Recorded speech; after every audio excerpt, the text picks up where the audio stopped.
بسم اللہ الرحمن الرحیم۔ السلام علیکم سامعین، کتاب شرح ترجمہ نہج البلاغہ کے ساتھ میں سیمی زوار حاضر ہوں، اور اس نہج البلاغہ کو جس کے مؤلف ہیں حجت الاسلام مولانا مفتی جعفر حسین صاحب قبلہ، اور جس کو مل کے ہم پڑھ رہے ہیں کاشانہ بصیرت کے یوٹیوب چینل کے خوبصورت پلیٹ فارم پر۔ اور ہم یہ ہمارا جو اب ہم پڑھنے جا رہے ہیں آج کی آڈیو میں، یہ ہے پارٹ نمبر 43 ہے، اور خطبہ نمبر ہم پڑھنے جا رہے ہیں 154، اور پیج 407 پر ہی ہے، لیکن اس میں صرف 2 لائنیں ہیں، اور اس کے بعد پھر ہم اگلے صفحے سے اس کو پڑھنے کا آغاز کریں گے۔ ان 2 لائنوں میں لکھا ہے کہ اس میں اہل بصرہ کو مخاطب کرتے ہوئے انہیں فتنوں سے آگاہ کیا، بس صرف اتنا لکھا ہوا ہے۔ اور اب آئیے باقاعدہ خطبے کو ہم پڑھتے ہیں پیج نمبر 408 سے۔ بسم اللہ الرحمن الرحیم۔ جو شخص ان فتنہ انگیزیوں کے وقت اپنے نفس کو اللہ کی اطاعت پر ٹھہرائے رکھنے کی طاقت رکھتا ہو، اسے ایسا ہی کرنا چاہیے۔ اگر تم میری اطاعت کرو گے تو میں انشاءاللہ تمہیں جنت کی راہ پر لگا دوں گا، اگرچہ وہ راستہ کٹھن دشواریوں اور تلخ مزوں کو لیے ہوئے ہے۔ رہیں فلاں تو ان میں عورتوں والی کم عقلی آ گئی ہے۔ اب سامعین، جہاں پہ لکھا ہے کہ رہیں فلاں، تو ان کے اس میں اشارہ کیا گیا ہے کہ ہم پڑھیں کہ یہ فلاں کون ہیں، تو فلاں کے بارے میں ابھی پڑھ لیں، یا کہ میں دیکھ رہی ہوں کہ کتنا لمبا ہے، وہ تھوڑا سا لمبا ہے، تو پھر ہم ایسا کرتے ہیں پہلے خطبہ مکمل کر لیتے ہیں، پھر ہم دیکھ لیں گے، یاد تو رہے گا ہمیں، کیونکہ ورڈ بڑا مزیدار ہے کہ رہیں فلاں ہے نا۔ چلیں، رہیں فلاں تو ان میں عورتوں والی کم عقلی آ گئی ہے، اور لوہار کے کڑھاؤ کی طرح کینہ و عناد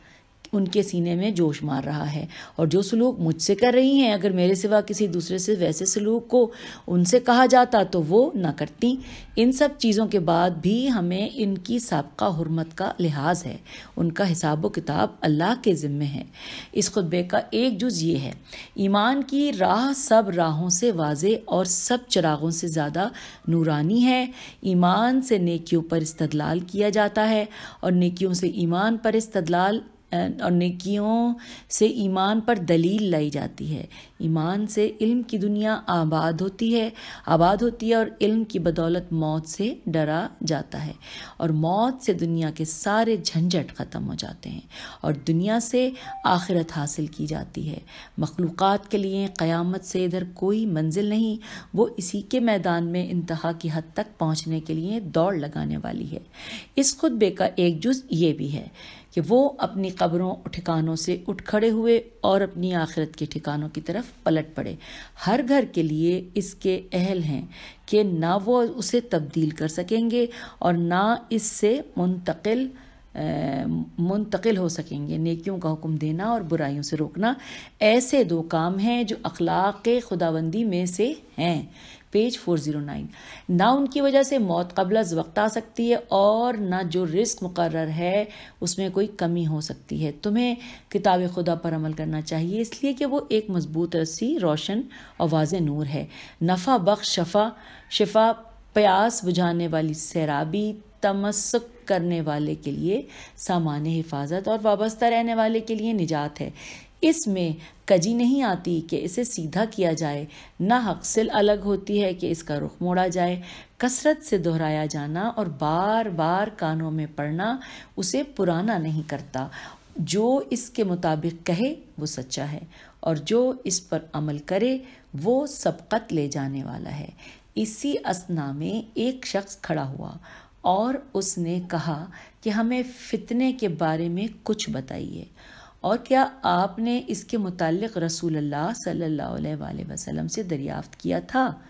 آپ نے فرمایا کہ ہاں، جب اللہ نے یہ آیت اتاری کہ کیا لوگوں نے یہ سمجھ رکھا ہے کہ ان کے اتنا کہہ دینے سے کہ ہم ایمان لائے ہیں انہیں چھوڑ دیا جائے گا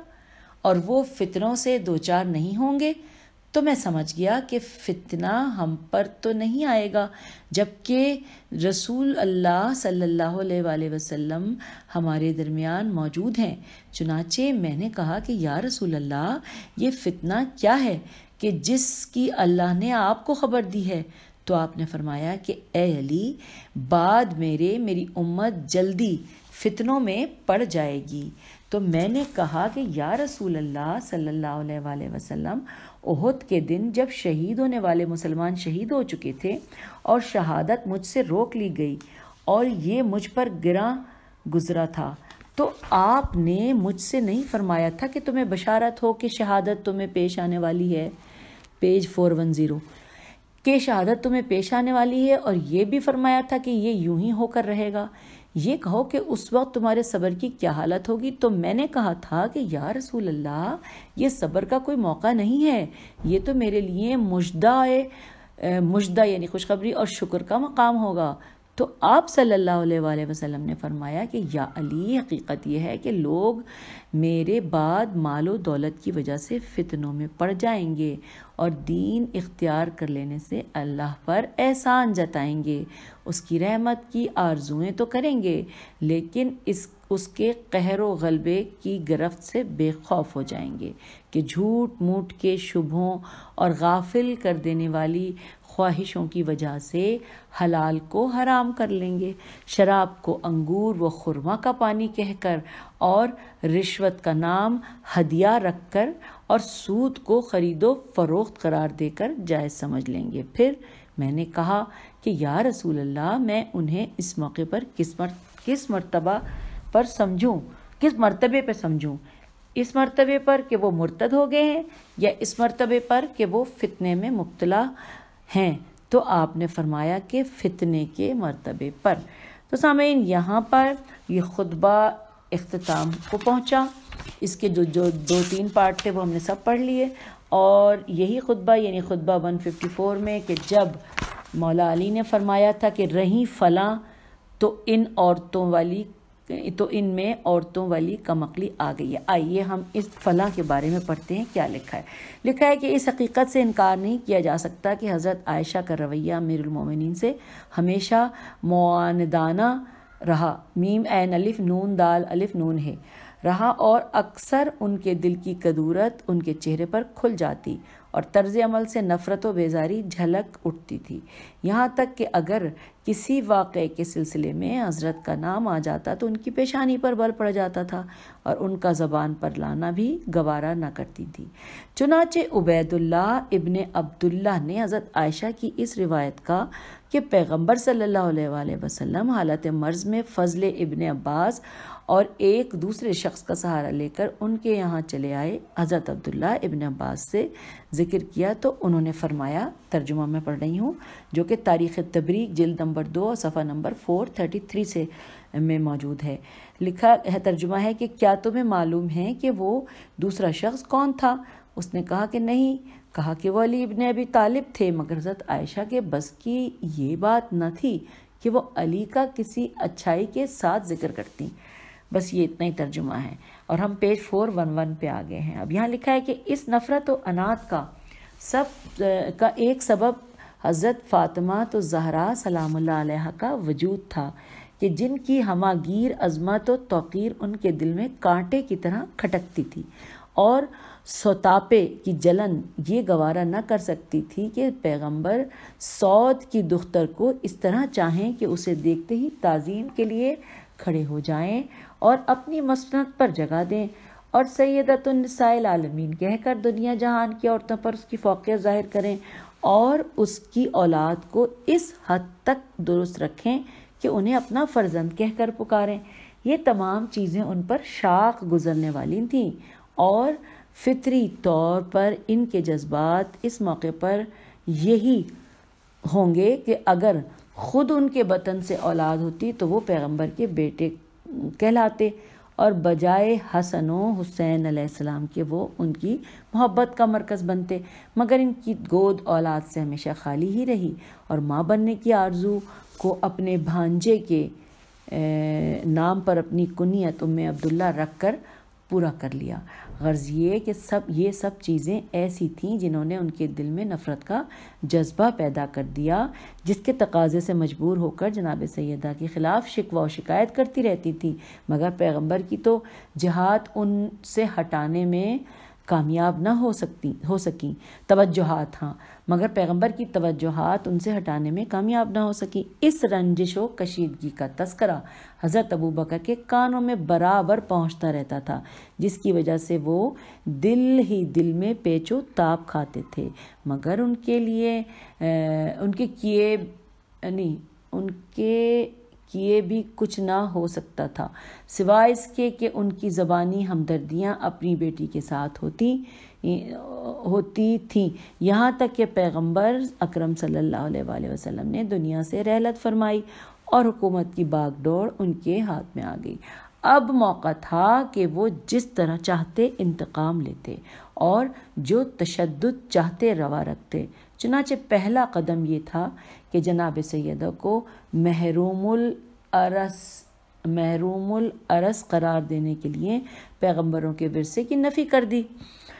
اور کہ نہ وہ کسی کے وارث ہوتے ہیں اور نہ ان کا کوئی وارث ہوتا ہے، بلکہ ان کا ترکہ حکومت کی ملکیت ہوتا ہے، جس سے سیدہ اس حد تک متاثر ہوئیں کہ ان سے ترک کلام کر دیا اور انہی تاثرات کے ساتھ دنیا سے رخصت ہو گئیں۔ حضرت عائشہ نے اس موقع پر بھی اپنی روش نہ بدلی اور یہ تک گوارا نہ کیا کہ ان کے انتقال پرملال پر افسوس کا اظہار کرتی۔ چنانچہ ابن ابی الحدید نے تحریر کیا ہے کہ اب یہ عربی لکھی ہے سامعین، اور شرح ابن ابی الحدید جلد نمبر 2 صفحہ نمبر 459 سے لی گئی ہے، ترجمہ پڑھ رہی ہوں۔ لکھا ہے کہ جب حضرت فاطمہ زہرا نے رحلت فرمائی تو تمام ازواج پیغمبر بنی ہاشم کے ہاں تعزیت کے لیے پہنچ گئیں سوا عائشہ کے، وہ نہ آئیں، اور یہ ظاہر کیا کہ وہ مریض ہیں، اور حضرت علی تک ان کی طرف سے ایسے الفاظ پہنچے جن سے ان کی مسرت و شادمانی کا پتہ چلتا تھا۔ یہ ترجمہ مکمل ہو گیا۔ آگے لکھا ہے کہ جب جناب سیدہ سے اس حد تک عناد تھا تو جن سے ان کا دامن وابستہ ہوگا وہ کس طرح ان کی دشمنی و عناد سے بچ سکتا تھا، جبکہ ایسے واقعات بھی رونما ہوتے رہے ہوں کہ جو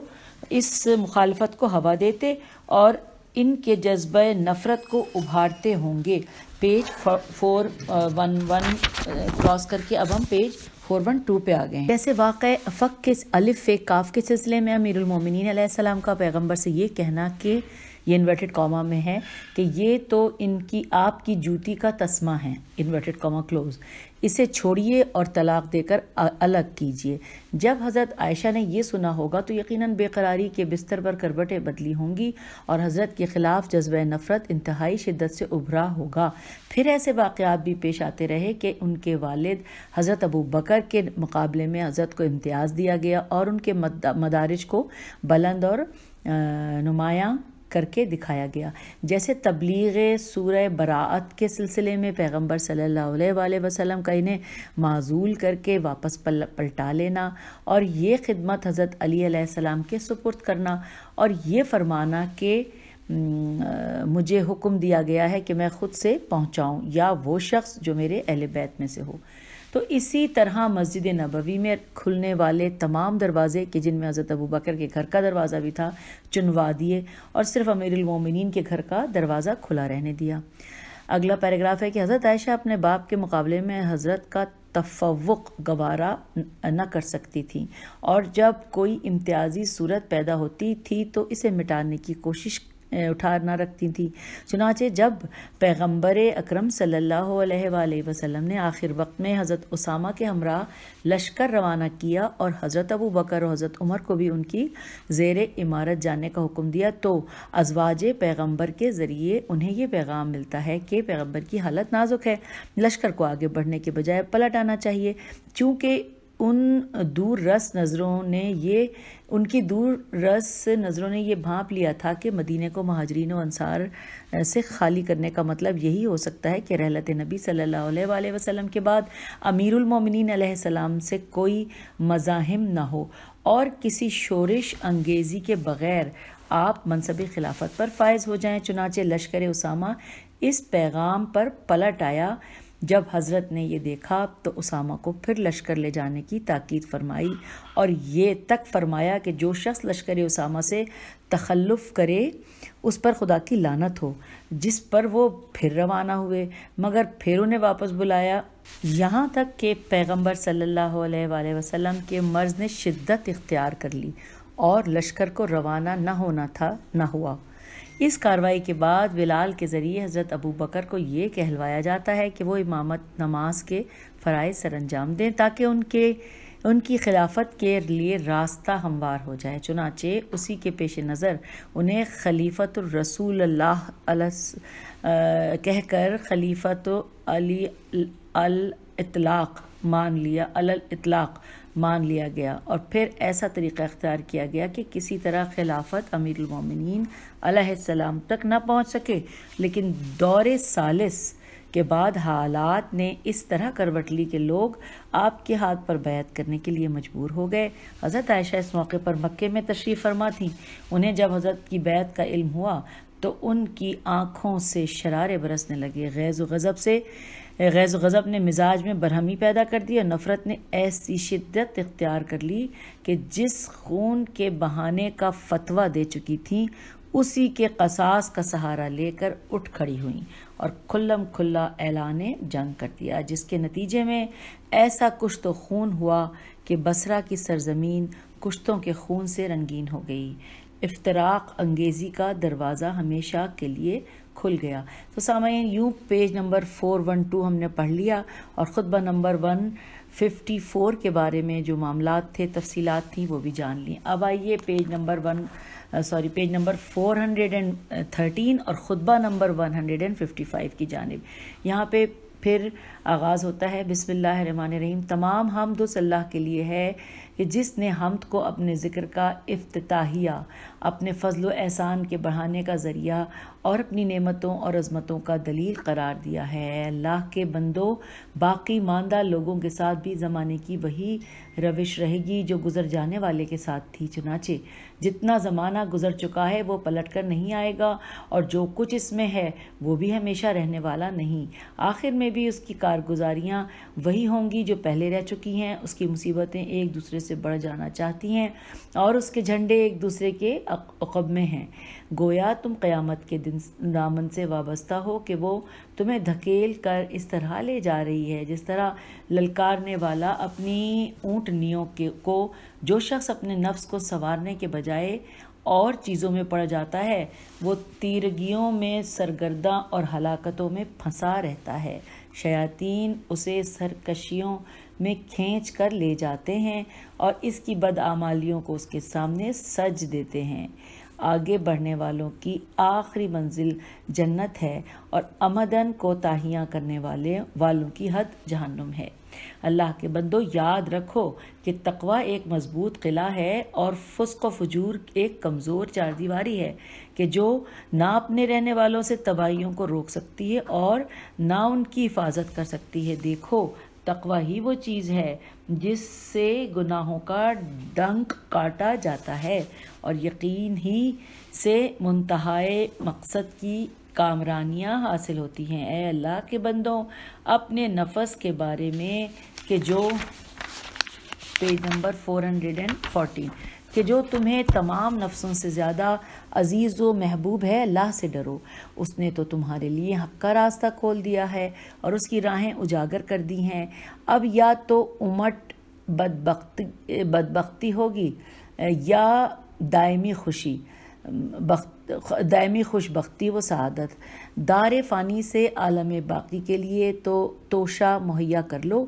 تمہیں زاد راہ کا پتہ دیا جا چکا ہے اور کوچ کا حکم مل چکا ہے اور چل چلاؤ کے لیے جلدی مچائی جا رہی ہے۔ تم ٹھہرے ہوئے سواروں کی مانند ہو کہ تمہیں یہ پتہ نہیں کہ کب روانگی کا حکم دیا جائے گا۔ بھلا وہ دنیا کو لے کر کیا کرے گا جو آخرت کے لیے پیدا کیا گیا ہو، اور اس مال کا کیا کرے گا جو عنقریب اسے چھن جانے والا ہے اور اس کا مظلمہ و حساب اس کے ذمے رہنے والا ہے۔ اللہ کے بندوں، خدا نے جس بھلائی کا وعدہ کیا ہے اسے چھوڑا نہیں جا سکتا اور جس برائی سے روکا ہے اس کی خواہش نہیں کی جا سکتی۔ اللہ کے بندوں، اس دن سے ڈرو کہ جس میں عملوں کی جانچ پڑتال اور زلزلوں کی بہتات ہوگی اور بچے تک اس میں بوڑھے ہو جائیں گے۔ اے اللہ کے بندوں، تم یقین رکھو کہ خود تمہارا ضمیر تمہارا نگہبان اور خود تمہارے اعضاء و جوارح تمہارے نگراں ہیں، اور تمہارے عملوں اور سانسوں کی گنتی کو صحیح صحیح یاد رکھنے والے کرامن کاتبین ہیں۔ ان سے نہ اندھیری رات کی اندھیاریاں چھپا سکتی ہیں اور نہ بند دروازے تمہیں اوجھل رکھ سکتے ہیں۔ بلا شبہ آنے والا کل آج کے دن سے قریب ہے۔ آج کا دن اپنا سب کچھ لے کر چلا جائے گا اور کل اس کے عقب میں آیا ہی چاہتا ہے۔ پیج 415۔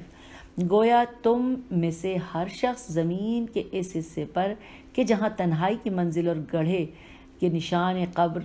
ہے پہنچ چکا ہے۔ اس تنہائی کے گھر وحشت کی منزل اور مسافرت کے عالم تنہائی کی ہولناکیوں کا کیا حال بیان کیا جائے۔ گویا کہ سور کی آواز تم تک پہنچ چکی ہے اور قیامت تم پر چھا گئی ہے، اور آخری فیصلہ سننے کے لیے تم قبروں سے نکل آئے ہو۔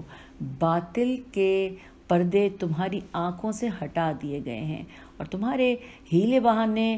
دب چکے ہیں اور حقیقتیں تمہارے لیے ثابت ہو گئی ہیں، اور تمام چیزیں اپنے اپنے مقام کی طرف پلٹ پڑی ہیں۔ عبرتوں سے پند و نصیحت اور زمانے کے الٹ پھیر سے عبرت حاصل کرو اور ڈرانے والی چیزوں سے فائدہ اٹھاؤ۔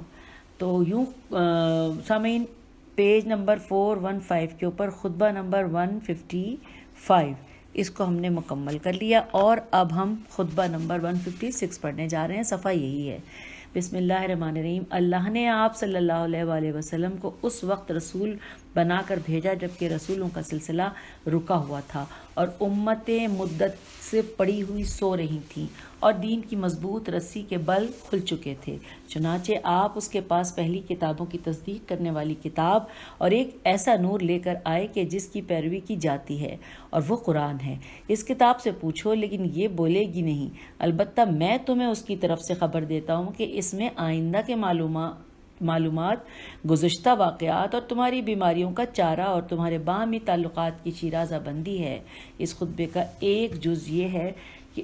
اب اس خطبے کا ایک جز یہ ہے، اگلا جز پڑھ رہے ہیں۔ لکھا ہے کہ اس وقت کوئی پختہ گھر اور کوئی اونی خیمہ ایسا نہ بچے گا کہ جس میں ظالم غم و حزن پیج نمبر 416 غم و حزن کو داخل نہ کریں اور سختیوں کو اس کے اندر نہ پہنچائیں۔ وہ دن ایسا ہوگا کہ آسمان میں تمہارا کوئی عذر خواہ اور زمین میں کوئی تمہارا مددگار نہ رہے گا۔ تم نے امر یعنی خلافت کے لیے نااہلوں کو چن لیا ہے اور ایسی جگہ پر سے لا اتارا ہے کہ جو اس کے اترنے کی جگہ نہ تھی۔ ان قریب اللہ ظلم ڈھانے والوں سے بدلہ لے گا، کھانے کے بدلے میں کھانے کا اور پینے کے بدلے میں پینے کا، یوں کہ انہیں کھانے کے لیے ہنزل اور پینے کے لیے ایلوا اور زہر حلاہل دیا جائے گا، اور ان کا اندرونی لباس خوف و بیرونی پہناوا تلوار ہوگا۔ وہ گناہوں کی سواریاں اور خطاؤں کے بار بردار اونٹ میں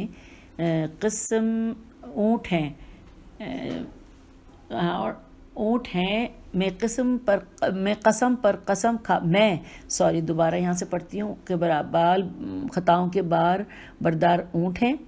پھر اگلا جملہ ہے کہ میں قسم پر قسم کھا کر کہتا ہوں کہ میرے بعد بنی امیہ کو یہ خلافت اس طرح تھوک دینا پڑے گی جس طرح بلغم تھوکا جاتا ہے۔ پھر جب تک دن رات کا چکر چلتا رہے گا وہ اس کا ذائقہ نہ چکھیں گے اور نہ اس کا مزہ اٹھا سکیں گے۔ یوں یہ خطبہ اختتام کو پہنچا، اور اب ہم اگلا خطبہ 157 پڑھنے جا رہے ہیں۔ خطبہ نمبر 157، آئیے ہم اس کو مل کر پڑھتے ہیں۔ بسم اللہ الرحمن الرحیم۔ میں تمہارا اچھا ہمسایہ بن کر رہا اور اپنی طاقت بھر تمہاری نگہداشت و حفاظت کرتا رہا اور تمہیں ذلت کے پھندوں اور ظلم کے بندھنوں سے آزاد کیا، یہ صرف تمہاری تھوڑی سی بھلائی کا شکریہ ادا کرنے اور تمہاری بہت سی ایسی برائیوں سے چشم پوشی برتنے کے لیے کہ جو میری آنکھوں کے سامنے اور میری موجودگی میں ہوتی تھی۔ بس یہ اتنا چھوٹا سا خطبہ ہے سامعین، یہاں پہ یہ خطبہ ختم ہو گیا، اور اب ہم اس کے بعد اگلا پہلا خطبہ پڑھیں گے، خطبہ نمبر 158۔ بسم اللہ الرحمن الرحیم۔ اس کا حکم فیصلہ کن اور حکمت آمیز اور اس کی خوشنودی امان اور رحمت ہے۔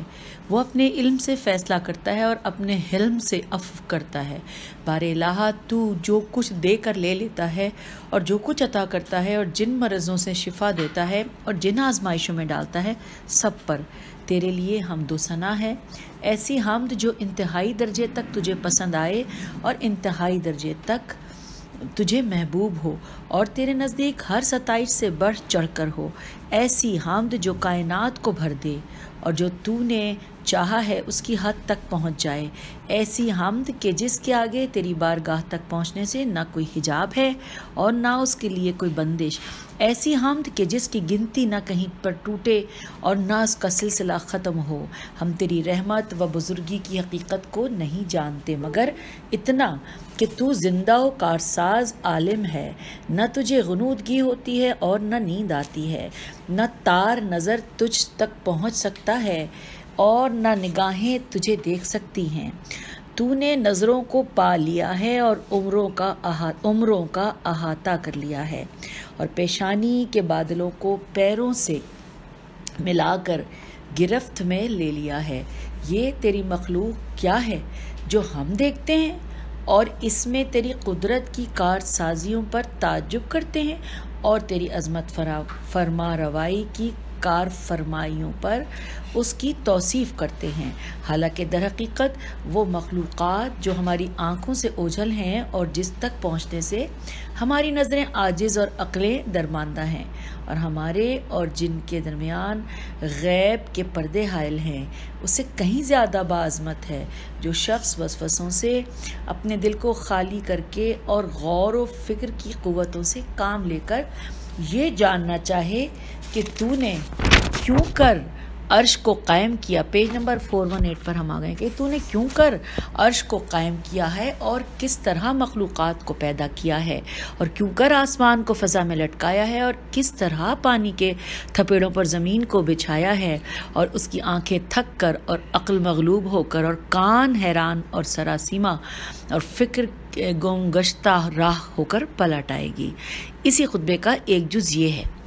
وہ اپنے خیال میں اس کا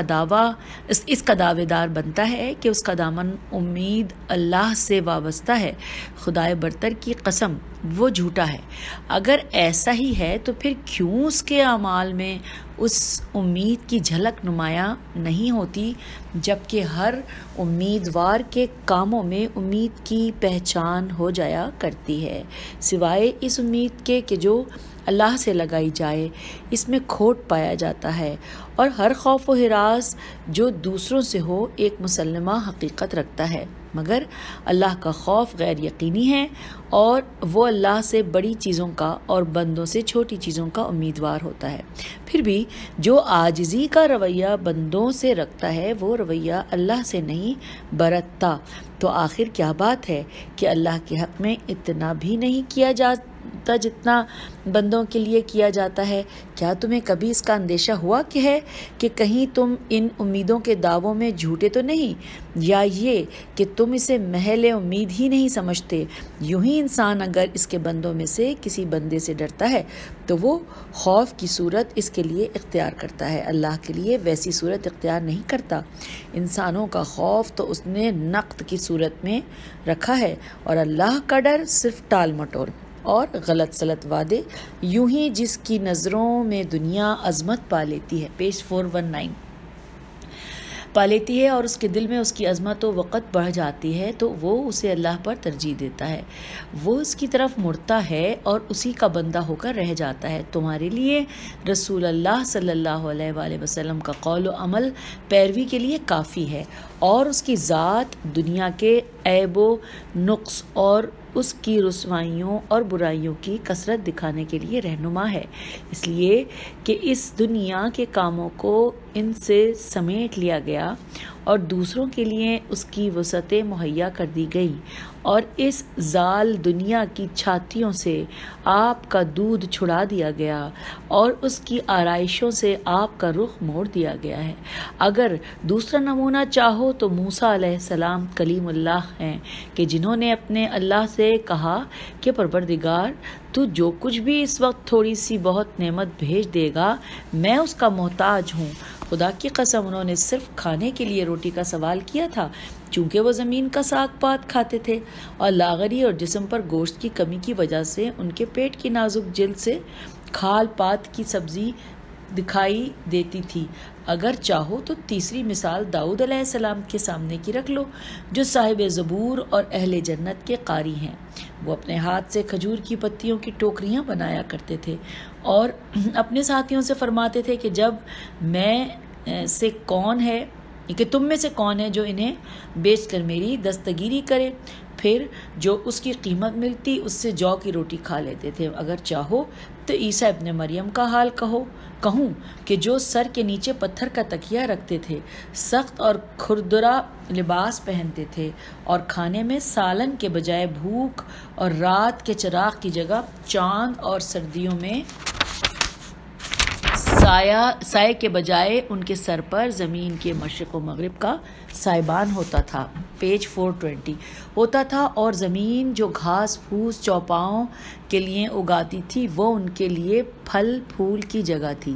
نہ ان کی بیوی تھی جو انہیں دنیا کے جھنجٹوں میں مبتلا کرتی، اور نہ بال بچے تھے کہ ان کے لیے فکر و اندوہ کا سبب بنتے، اور نہ مال و متاع تھا کہ ان کی توجہ کو موڑتا، اور نہ کوئی طمع تھی کہ انہیں رسوا کرتی۔ ان کی سواری ان کے دونوں پاؤں اور خادم ان کے دونوں ہاتھ تھے۔ تم اپنے پاک و پاکیزہ نبی کی پیروی کرو، چونکہ ان کی ذات اتباع کرنے والے کے لیے نمونہ اور صبر کرنے والے کے لیے ڈھارس ہے۔ ان کی پیروی کرنے والا اور ان کے نقش قدم پر چلنے والا ہی اللہ کو سب سے زیادہ محبوب ہے، جنہوں نے دنیا کو صرف ضرورت بھر چکھا اور اسے نظر بھر کر نہیں دیکھا۔ وہ دنیا میں سب سے زیادہ شکم تہی میں بسر کرنے والے اور خالی پیٹ رہنے والے تھے۔ ان کے سامنے دنیا کی پیشکش کی گئی تو انہوں نے اسے قبول کرنے سے انکار کر دیا، اور جب جان لیا کہ اللہ نے ایک چیز کو برا جانا ہے تو آپ نے بھی اسے برا ہی جانا، اور اللہ نے ایک چیز کو حقیر سمجھا ہے تو آپ نے بھی اسے حقیر ہی سمجھا، اور اللہ نے ایک چیز کو پست قرار دیا ہے تو آپ نے بھی اسے پست ہی قرار دیا۔ اگر ہم میں صرف یہی ایک چیز ہو کہ ہم اس شے کو چاہنے لگیں جسے اللہ اور رسول برا سمجھتے ہیں، اور اس چیز کو برا سمجھنے لگیں جسے وہ حقیر سمجھتے ہیں، تو اللہ کی نافرمانی اور اس کے حکم سے سرتابی کے لیے یہی بہت ہے۔ رسول اللہ صلی اللہ علیہ وآلہ وسلم زمین پر بیٹھ کر کھانا کھاتے تھے اور غلاموں کی طرح بیٹھتے تھے۔ تو سامعین، یہاں پر ابھی ہم اس خطبے کو بیچ میں چھوڑ رہے ہیں کیونکہ 32 منٹس ہو گئے ہیں۔ انشاءاللہ یہ پیج نمبر 420 ہے، اگلی آڈیو میں پیج 421 سے اس خطبے کو یہیں سے جوڑیں گے۔ خدا حافظ، فی امان اللہ۔